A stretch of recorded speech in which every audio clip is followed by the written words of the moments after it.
സുഹൃത്തുക്കളെ, ഞാൻ ആദ്യം നിങ്ങളൊരു വീഡിയോ കേൾപ്പിച്ചു തരാം. ഭയങ്കര രസമായിട്ട് തോന്നുന്നുണ്ട്. പോലീസ് എന്ത് ചെയ്യാനാണ് നിൽക്കണമെന്ന് അറിയില്ല, എന്തായാലും കാണിച്ചു തരാം.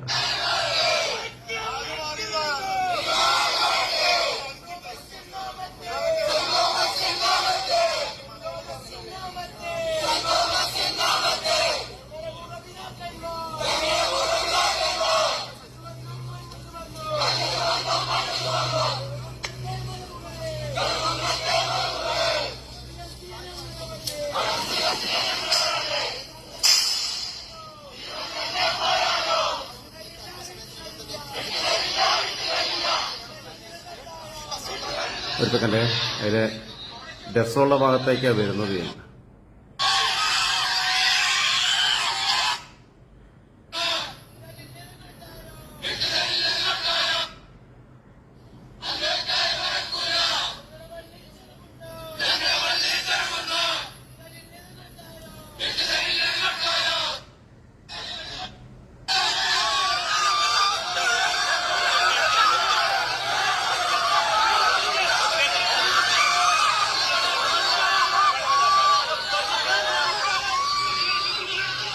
ഒരച്ഛൻ മുദ്രാവാക്യം വിളിച്ചു കൊടുക്കുക. ഏതോ ഒരു പിരിപ്പോസിനെ പറയണേ, ഏത് പിരിപ്പോസാണെന്ന് എനിക്കറിയില്ല. പിന്നെ ഞങ്ങളെ ബാബാമാരുടെ കാല് നക്കി എന്നൊക്കെ പറഞ്ഞിട്ട്. ബാബാമാരാരാ? ബാബാമാരുടെ കാല് നക്കി. പിന്നെ ഫിലിപ്പോസ്, നിന്നെ ഞങ്ങൾ കണ്ടോളാം. നിങ്ങൾ ആലോചിച്ച് നോക്ക്. ഈ ഡിവൈഎഫ്ഐക്കാർ, യൂത്ത് കോൺഗ്രസ്സുകാർ, യുവമോർച്ചക്കാരൊക്കെ തെരുവിലിരുന്ന് വിളിക്കുന്ന ആ മുദ്രാവാക്യമാണ് നിന്നെ ഞങ്ങൾ കണ്ടോളാം. അതൊക്കെ ഏതോ 10-25 കൊല്ലം മുമ്പ് നമ്മളെ ഈ രാഷ്ട്രീയക്കാരൊക്കെ ഉപേക്ഷിച്ച മുദ്രാവാക്യമാണ് വിളിക്കുന്നത്, നിന്നെ ഞങ്ങൾ കണ്ടോളാം. സംഭവം എന്താണെന്ന് വെച്ചാൽ, ഓടക്കാലി പള്ളി എന്ന് പറഞ്ഞ പള്ളിയുണ്ട്. അപ്പൊ ഈ യാക്കോബായ ഓർത്തഡോക്സ് സഭകൾ തമ്മിലുള്ള തർക്കത്തിന്റെ ഭാഗമായിട്ട് ആ പള്ളി 25 വർഷമായിട്ട് പൂട്ടിക്കിടക്കുക. രണ്ടു കൂട്ടരും ഉപയോഗിക്കുന്നില്ല. ഇത് പള്ളി എന്തിനാ, ആരാധനാലയം എന്തിനാ, പ്രാർത്ഥിക്കാനുള്ളതാ. രണ്ടു കൂട്ടർ പ്രാർത്ഥിച്ചോട്ടെന്ന് വെച്ചാൽ പോരെ, ആരും ഉപയോഗിക്കുന്നില്ല. എന്നിട്ട് അതിനിപ്പോ കോടതി വിധി, സുപ്രീം കോടതിയുടെ വിധി പ്രകാരം അത് ഓർത്തഡോക്സ് സഭയ്ക്ക് വിട്ടുകൊടുക്കണം എന്ന് പറഞ്ഞു. ഓർത്തഡോക്സ് സഭക്കാരത് അവിടെ ആരാധന തുടങ്ങാൻ വേണ്ടി വന്ന് യാക്കോബായക്കാർ തടയുന്നു തെരുവില്. എന്നിട്ട് അങ്ങോട്ടും ഇങ്ങോട്ടും ഗോഗാവിളിയാണ്, ഈങ്ലാവുളിയാണ്. അടിയും പിടിയൊക്കെ ഉണ്ടാവുന്നുണ്ട്. പോലീസിന്റെ ലാത്തി ചാർജ് ഉണ്ടായി, അറസ്റ്റ് ചെയ്ത് നീക്കി. ഞാൻ പറയുന്നത്, പള്ളി എന്തിനുള്ള പ്രാർത്ഥിക്കാനുള്ളതാണ്. ഇല്ലെന്നെങ്കിൽ ഈ കോപ്പ് പള്ളി പൊളിച്ചളയാണ് നീ. എന്റെ അഭിപ്രായത്തില് സർക്കാർ ബുൾഡോസർ കൊണ്ടിട്ട് നമ്മളെ യോഗി ആദിത്യനാഥ് ഉത്തർപ്രദേശിൽ കളിച്ച പോലെ കൊണ്ട് പൊളിച്ചം കളയുക. എന്നിട്ട് അവിടെ വല്ല പൊതു കക്കൂസ് ഉണ്ടാക്കണം, നാട്ടുകാർക്കെങ്കിലും ഉപകാരപ്പെട്ടേന്നേ. ഇവിടെ സ്ത്രീകൾക്കൊക്കെ യാത്ര ചെയ്യുമ്പോഴൊക്കെ മൂത്രമൊഴിക്കാനും ബാക്കിയുള്ളവർക്ക് ബുദ്ധിമുട്ടുള്ളതാണ്. അവരുടെ കമ്പൻസേഷൻ ഉണ്ടാക്കണം എന്നുള്ള അഭിപ്രായക്കാരനാണ് ഞാൻ. ആർക്കെങ്കിലും നല്ല ഗുണം ഉണ്ടാവട്ടെ. ഓരോ തോന്നിയ ദിവസം കാണിക്കുന്നത് എല്ലാ ഈ സഭകൾക്കകത്തുകൊണ്ട് ഇത്തരം പ്രശ്നങ്ങളൊക്കെ. ഇപ്പം ഈ ഓർത്തഡോക്സ് സഭയും യാക്കോബായ സഭയും അവർ തമ്മിൽ പരസ്പരം പിളർന്നതാണ്. എന്നിട്ടുള്ള ഓർത്തഡോക്സ് സഭയിൽ നിന്ന് പിന്നെ പിളർന്നു വന്നതാണ് ഈ മാർത്തോമ സഭ. ഞാനൊക്കെ മാർത്തോമ സഭയിലാണല്ലേ. ഈ മാർത്തോമ സഭയ്ക്കകത്തും സഭാ പൊളിറ്റിക്സ് ഒട്ടും മോശമൊന്നുമില്ല, അടിയും പിടി ഉണ്ടാവില്ല എന്നേ ഉള്ളൂ. വാശിയേറിയ തെരഞ്ഞെടുപ്പ്, പിന്നെ ഈ ഗോസിപ്പുകൾ ഇറക്കുക ഓരോരുത്തരെ കുറിച്ച്, പിന്നെ ബിഷപ്പ്മാരെന്നെ തമ്മിൽ പല പ്രശ്നങ്ങളുണ്ട്. സംഭവം ക്രിസോസ്റ്റം ഒക്കെ നല്ലൊരു ബിഷപ്പായിരുന്നു, അല്ല പിന്നെ മെത്രോപ്പൊലിത്തായിരുന്നു. ഇപ്പോഴത്തെ ആളും തിയോഡോഷ്യസും നല്ലൊരു കക്ഷിയാണ്. പക്ഷെ അതിനകത്തുള്ള കുറെ ബിഷപ്പ്മാർ എന്ന് പറഞ്ഞു കഴിഞ്ഞാൽ കുറെ ഉണ്ണാക്കന്മാരുണ്ട് അതിനകത്ത്. ഞാൻ പലപ്പോഴും പറയാറുണ്ട്, ഈ ഇവന്മാരെ പേരൊക്കെ കേട്ട് കഴിഞ്ഞാൽ ഭയങ്കര രസമാണ്. ഐസക് മാർ പീലിക്സിനോസ്, യൂയാക്കിം മാർ കൂർലോസ്, തോമസ് മാർ തിമത്തിയോസ്.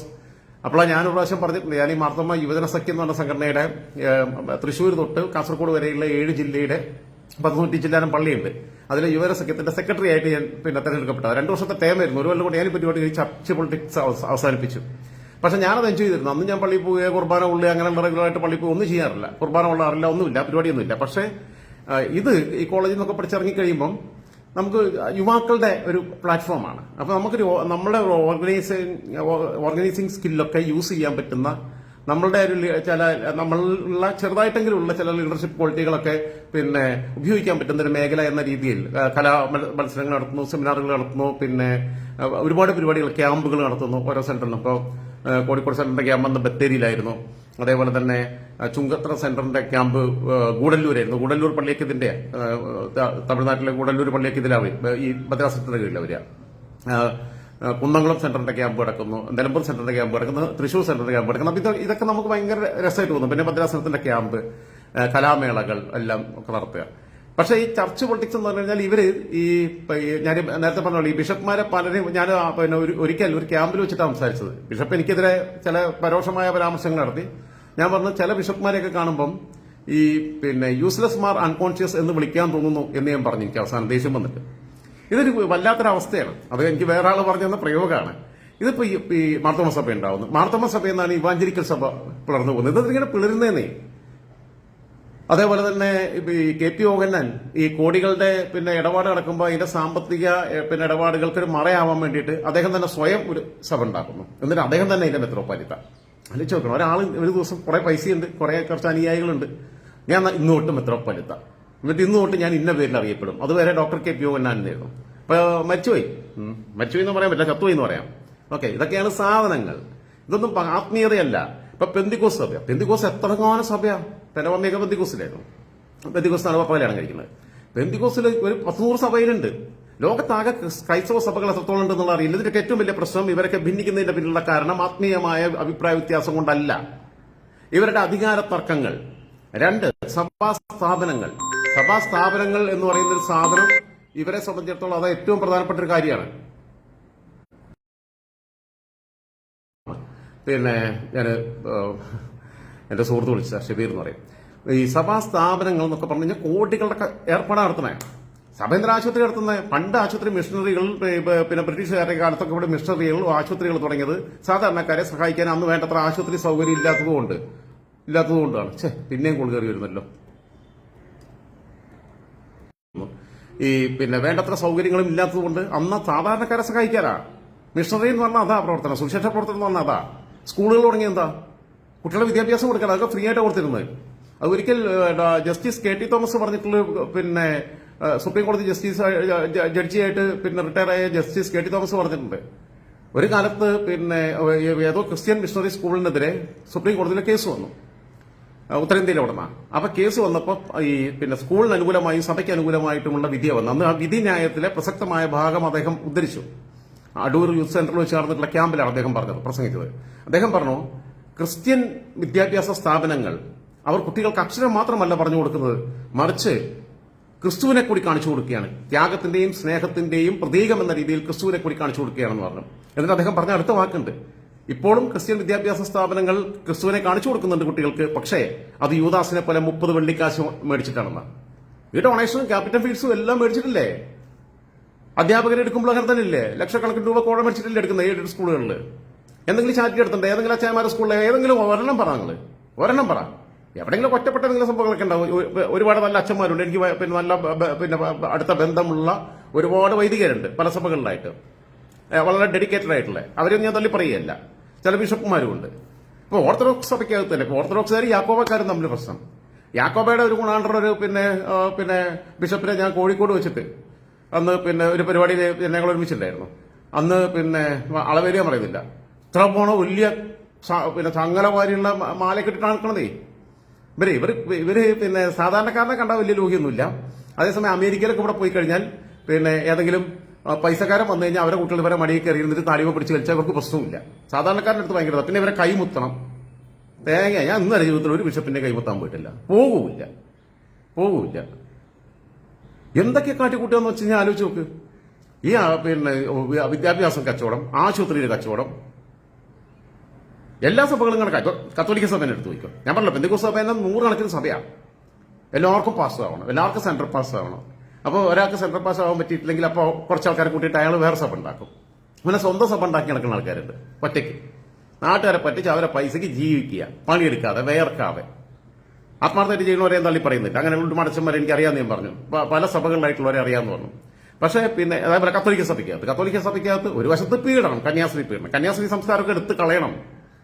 ക്രിസ്തുവിന്റെ മണവാട്ടിമാരായിട്ട് എല്ലാവരും പലരും യൂസ് ചെയ്യുന്നത്, അച്ഛന്മാരെ മണവാട്ടിമാരായിട്ട് യൂസ് ചെയ്യുക കുറെ എണ്ണം. എല്ലാവരും ഞാൻ അതിലും പറയുന്നില്ല. കത്തോലിക്ക സഭയിലും എല്ലാവരും ഞാൻ പറയുന്നില്ല, എല്ലാ കന്യാസ്ത്രീകളെയും പറയുന്നില്ല, എല്ലാ അച്ഛന്മാരെയും പറയുന്നില്ല. പക്ഷെ ഇതൊക്കെ നടന്നുകൊണ്ടിരിക്കുന്ന ഫാക്റ്റാണത്. എനിക്കറിയാവുന്ന എത്ര പേര് സെമിനാരിൽ പോയിട്ട് ആൺകുട്ടികൾ തിരിച്ചു വന്നിട്ടുണ്ടെന്ന് അറിയോ? എനിക്കറിയാവുന്ന ഈ കത്തോലിക്ക സഭയിൽ തന്നെ. കാരണം അവിടെ ചെറുപ്പത്തിലെ ഈ മുസ്ലിം സമൂഹത്തിലുള്ളതുപോലെ തന്നെ ചെറുപ്പത്തിലെ കുട്ടികളെ കൊണ്ടുപോയാക്കും സെമിനാരിൽ. പ്രകൃതി വിരുദ്ധതയും മറ്റേത് മറിച്ചും ഒക്കെ ഉണ്ട്. പട്ടിപ്പണി എടുപ്പിക്കുകയും ചെയ്യും. അങ്ങനെ നിർത്തിപ്പോകുന്നുണ്ട്. എന്റെ മുൻ ഭാര്യയുടെ അമ്മയുടെ അനിയത്തിയുടെ മോൻ അവനൊക്കെ പോയിട്ട് തിരിച്ചു വന്നതാ. അത് അങ്ങനെയുള്ള ഒരുപാട് പേരെ എനിക്കറിയാം. പിന്നെ ഇപ്പൊ കത്തോലിക്ക സഭയ്ക്കകത്ത് നടക്കുന്ന ചർച്ച എന്താ? അതിനകത്ത് നടക്കുന്ന ചർച്ച ഭയങ്കര രസമാണ്. എനിക്ക് അതാ രസം. ഇതൊക്കെ എന്ത് ബിബ്ലിക്കൽ ബേസാന്ന് എനിക്കറിയില്ല. ജനാഭിമുഖമായി കുർബാന നടത്തണോ, അതോ അവർക്ക് പ്രശ്നം കാണിച്ചുകൊണ്ട് തിരിഞ്ഞു നിന്നിട്ട് കുർബാന നടത്തണോ? ഞാൻ പറയുന്നത് നിങ്ങൾ ശീർഷാസം തലകുത്തി നിന്നിട്ട് കുർബാന നടത്ത്. ഇതാണോ വിഷയം? ഇതാണോ നിങ്ങളെ ക്രിസ്തു പഠിപ്പിച്ചത്? എങ്ങോട്ട് നോക്കിയിട്ട് പിന്നെ കുർബാന നടത്തണം, അങ്ങോട്ട് നിൽക്കണം, വടക്കോട്ട് നോക്കണം, തെക്കോട്ട് നോക്കണം, ഏതെങ്കിലും കോപ്പിലോട്ട് നോക്കുന്നേ. എന്തൊട്ട് ആത്മീയതയാണ് ഇതൊക്കെ? ഓരോ സംഭവങ്ങൾക്കകത്ത് കാണുമ്പോൾ നമുക്കിതൊക്കെ കാണുമ്പോൾ ഇങ്ങനെ ചിരിയാണ് വരിക. എത്രങ്ങാനും സഭയാണ്. ഇപ്പൊ ഉക്രൈനിലെ പ്രശ്നം തന്നെ ആലോചിച്ചു. ഉക്രൈൻ റഷ്യ വിഷയം എന്ന് പറഞ്ഞു കഴിഞ്ഞാൽ ഓർത്തഡോക്സ് സഭയുടെ തന്നെ രണ്ട് അവാന്തര വിഭാഗങ്ങൾ തമ്മിലുള്ള തർക്കത്തിന്റെ ഭാഗമായിട്ട് യുദ്ധം ഉണ്ടായത്. സിറിയൻ ഓർത്തഡോക്സ് സഭയുടെ പാർട്ടായിട്ടാണ് റഷ്യയിലെ സഭ നിൽക്കുന്നത്. പിന്നെ അതിനകത്ത് തന്നെ ഒരുപാട് ഉപവിഭാഗങ്ങളൊക്കെ ഉണ്ട്. ഉക്രൈനിലെ സഭ ഇവരും തമ്മിലുള്ള തർക്കമുണ്ട്. ഞാൻ പറയുന്നത് ഇമ്മാതിരി പള്ളികൾ പൊളിച്ചു കളയണം. പണ്ട് യേശുക്രിസ്തു ചെയ്ത മാതിരി ഈ കപട പുരോഹിതന്മാരെയൊക്കെ ചാട്ടവാറെടുത്തിന് അടിച്ച് നാട്ടുകാർ പുറത്തേക്കിടണം. അത് കുറെ പെണ്ണുങ്ങൾ അപ്പച്ചന്മാരും എല്ലാം കൂടി വന്നിരിക്കുക. സഭ കോപ്പ് എന്ത് സഭ? മനുഷ്യനാവും നിങ്ങൾ മനുഷ്യനായിട്ടല്ലേ ക്രിസ്ത്യാനി ആവണേ? ക്രിസ്ത്യാനിയായിട്ടല്ലേ നിങ്ങൾ പിന്നെ ഓർത്തഡോക്സ് ആവുന്നതും മാർത്തോമയാവുന്നതും യാക്കോബയാവുന്നതും പിന്നെ പെന്തിക്കോസ് ആവുന്നതും കത്തോലിക്കനാവുന്നതും ജ്ഞാനായ ആവുന്നതും മലങ്കര CSI ആവുന്നതും ഒക്കെ? അതൊക്കെ ആവുന്നത് അത് കഴിഞ്ഞിട്ടല്ലേ? ക്രിസ്തു എന്താ പഠിപ്പിച്ചേ? ക്രിസ്തു പഠിപ്പിച്ച ക്രിസ്തുവിന്റെ പിന്നെ വാക്കുകൾ, ക്രിസ്തുവിന്റെ പിന്നെ പ്രബോധനങ്ങൾ ഹൃദയത്തിൽ സ്വീകരിക്കാതെ ക്രിസ്തുവിന്റെ പേരിൽ ഇവിടെ കടന്ന് കോപ്രായം കാണിച്ചുകൊണ്ടിരിക്കുക. എന്തായിരുന്നു രസമുണ്ട്. അടികൂടി വഴി കടന്ന് ഇവന്മാരെ എന്റെ അഭിപ്രായത്തിൽ കണ്ണീർവാതകവും പ്രയോഗിച്ചാൽ അല്ലെങ്കിൽ പിന്നെ നേരത്തെ അടിക്കണം. എന്നാൽ ഒരു 4 അച്ഛന്മാരെ കയ്യും കാലും ഒക്കെ തല്ലി ഒട്ടിക്കണം. 2 സഭ, എല്ലാ സഭയിലും ഏത് സഭയിലും തെരുവിലിറങ്ങിയാലും വൃത്തികെട്ടവന്മാര്. അതിന് കുറെ വിവരമില്ലാത്ത വിശ്വാസികളും. എന്തുകൊണ്ടാണ് ഞാൻ പള്ളി പോകാത്തത്? സത്യം പറയാം. ഇങ്ങനത്തെ ഈ പരിപാടികളും നാടകങ്ങളും കാണാൻ വയ്യ. ചർച്ച് പൊളിറ്റിക്സ് ഞാൻ അതിനകത്ത് ഇറങ്ങി അതിനകത്ത് മുങ്ങിക്കുളിച്ച് എനിക്ക് മനസ്സിലായി. പിന്നെ മടുത്ത് നിർത്തിയതാ. പിന്നെ ചില ഇലക്ഷനുകളൊക്കെ നടക്കുന്ന സമയത്ത് നമ്മളെ സുഹൃത്തുക്കൾ ആരെങ്കിലും ഒക്കെ ഇപ്പൊ നിൽക്കുമ്പോഴും നമ്മൾ വേണ്ടത്ര ക്യാമ്പയിനൊക്കെ കൂടി കൊടുത്തിട്ടുണ്ട്. പിന്നീടും പലപ്പോഴും നമ്മളെ ഇന്ന് വിട്ടുവന്നു. ശരിയെന്നാ ഇതിനേക്കാൾക്ക് നല്ല എന്നെ പോലെ പള്ളി പോകാണ്ടിരിക്കുക തന്നെയല്ലേ? ആ നേരത്തെ വല്ല ഇപ്പൊ പിന്നെ ഞാൻ കള്ളുകൂടി നിർത്തിയ അവസ്ഥയിലാണ് നിൽക്കുന്നത്. ഇതിനേക്കാളും നല്ല അവരൊക്കെ പോയിട്ട് വല്ല ഈ അച്ഛന്മാരെല്ലാം കൂടി പോയിട്ട് വല്ല ബാറിലും പോയിട്ടിരിക്കട്ടെ. 2 പേക്ക് കടിച്ചിട്ട് പോയിട്ടിരിക്കുക. നാട്ടുകാർക്ക് ചെല്ലില്ലല്ലോ.